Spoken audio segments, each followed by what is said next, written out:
Hello student, history ज्ञान श्रृंखला में फिर से आपका स्वागत है। आज किसान ने नया टॉपिक लेकर के आए हैं भारतीय राष्ट्रीय कांग्रेस की स्थापना। जैसा कि आप जानते हैं, भारतीय राष्ट्रीय कांग्रेस की स्थापना 1885 में की गई थी।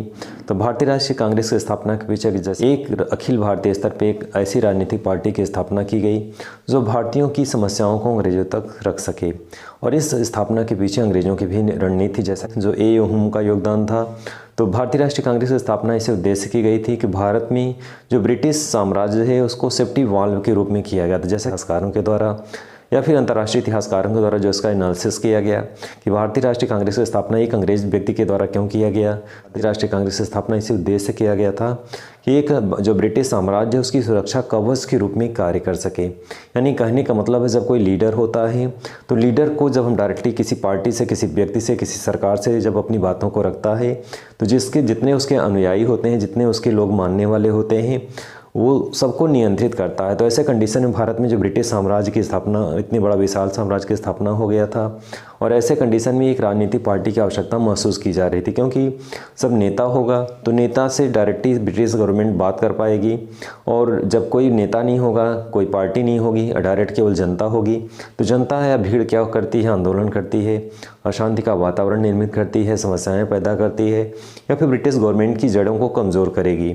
तो ऐसे कंडीशन में ब्रिटिश सरकार खुद चाह रही थी कि एक ऐसी कोई राजनीतिक पार्टी की स्थापना हो जाए जो ब्रिटिश भारतीयों की तरफ से उनकी मांगों को हमारे तक ले आया, उनकी बातों को हमारे सम्मुख रख सके। तो इस तरह से अंग्रेज़ सरकार या ब्रिटिश हुकूमत खुद चाहती थी कि भारत में एक ऐसी राजनीतिक स्थापना की जाए, एक ऐसी राजनीतिक संस्था बने जो भारतीयों की तरफ से नेतृत्व करे, उनकी बातों को हमारे सम्मुख ले आए या रखे।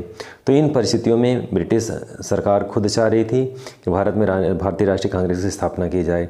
और इसी को देखते हुए भारतीय राष्ट्रीय कांग्रेस की स्थापना होती है, जो सुरक्षा कवच या सेफ्टी वाल्व के रूप में हुई थी। यानी ब्रिटिश गवर्नमेंट को सुरक्षा कवच के रूप में भारतीय राष्ट्रीय कांग्रेस की स्थापना की गई थी। एक प्रकार से सुरक्षा कवच के रूप में कार्य कर रहा था ये राजनीतिक पार्टी, बचाव कर रहा था जिससे हिंसा न हो, आंदोलन उग्र न हो, भारतीय जनता ब्रिटिश गवर्नमेंट का उग्रतापूर्वक विरोध न करे। इन्हीं सब कारणों से भारतीय राष्ट्रीय कांग्रेस की स्थापना हुई थी 1885 में।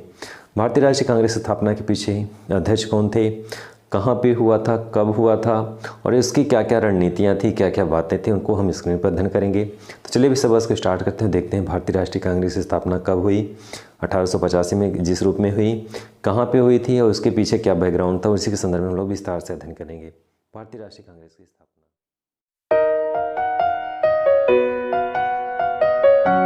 आज हम लोग भारतीय राष्ट्रीय कांग्रेस के संदर्भ में अध्ययन करेंगे। जैसे कि आप जानते हैं, भारतीय राष्ट्रीय कांग्रेस, इसके संस्थापक अध्यक्ष भूमेश चंद्र बनर्जी थे। और इस तरह से भारतीय राष्ट्रीय कांग्रेस 1885 में स्थापित हुई थी। कांग्रेस में स्वराज का लक्ष्य सबसे पहले बाल गंगाधर तिलक ने अपनाया था। भी एग्जाम में क्वेश्चन इस तरह से आते हैं, तो इसी क्रम में आगे हम लोग बढ़ेंगे। 1907 में कांग्रेस में दो दल बन गए थे। फर्स्ट गरम दल, जिसके प्रमुख नेता थे बाल गंगाधर तिलक, लाला लाजपत राय एवं बिपिन चंद्र पाल। इन्हें लाल बाल पाल के नाम से भी जाना जाता है। दूसरा है नरम दल। इस तरह से कांग्रेस के दो दल थे, गरम दल और नरम दल। नरम दल के प्रमुख नेता गोपाल कृष्ण गोखले, फिरोज शाह मेहता एवं दादा भाई नौरोजी थे। तो कांग्रेस विचारधाराओं के आधार पर दो दल बन गया था, गरम दल और नरम दल। गरम दल पूर्ण स्वराज की मांग कर रहा था, परंतु नरम दल ब्रिटिश राज में स्वशासन चाहता था। तो इस तरह से दोनों की विचारधारा में अंतर था। 1916 की लखनऊ बैठक में दोनों दल फिर से एक हो गए, यानी गरम दल और नरम दल एक हो गए थे। 1915 में गांधी जी के आगमन के साथ कांग्रेस में बहुत बड़ा बदलाव आया। 1919 में जलियांवाला बाग हत्याकांड के पश्चात गांधी जी कांग्रेस के महासचिव बनाए गए। तो इस तरह से गांधी जी के हाथ में कमान आई। कांग्रेस अधिवेशन 1887 मद्रास में सैयद बदरुद्दीन तैयब जी प्रथम मुस्लिम अध्यक्ष थे। एग्जाम में क्वेश्चन आता है, प्रथम मुस्लिम अध्यक्ष कौन थे कांग्रेस अधिवेशन के। 1888 इलाहाबाद के अधिवेशन में प्रथम अध्यक्ष यानी अंग्रेज अध्यक्ष जॉर्ज यूल थे। भी एग्जाम में इस तरह से क्वेश्चन आता है, प्रथम अंग्रेज अध्यक्ष कौन थे। 1906 में कांग्रेस अधिवेशन कलकत्ता, जिसके अध्यक्ष दादा भाई नौरोजी थे। स्वराज शब्द का पहली बार प्रयोग किया गया था। इस तरह से दादा भाई नौरोजी जो अध्यक्ष थे कांग्रेस अधिवेशन के कलकत्ता में, और इसी टाइम में पहली बार स्वराज शब्द का प्रयोग किया गया था। इस तरह से एग्जाम में क्वेश्चन आते हैं। इसी क्रम में आगे हम लोग बढ़ेंगे। महत्वपूर्ण बिंदुओं के साथ आपके सामने प्रस्तुत हुए। इस तरह से मुख्य बिंदु है, सूरत अधिवेशन 1907 में कांग्रेस का विभाजन हुआ था। यानी सूरत अधिवेशन में 1907 में सूरत अधिवेशन हुआ था, वहाँ पे कांग्रेस का अधिवेशन हुआ था, जिसके अध्यक्ष रासबिहारी बोस थे।